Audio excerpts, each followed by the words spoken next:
waxaan leenahay mudane ra'iisul wasaare gogashii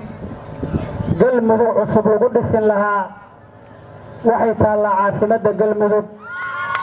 waxaan leenahay oo aan hortaada ka caddaynayaa caasimadda galmudug si ay isugu yimaadaan bulshada qaybaheeda kala gedisan galmudug waxaad diyaar ay u tahay in dowladda federaalka soomaaliya hay-adaheeda amniga dhammaan ay ka howlgalaan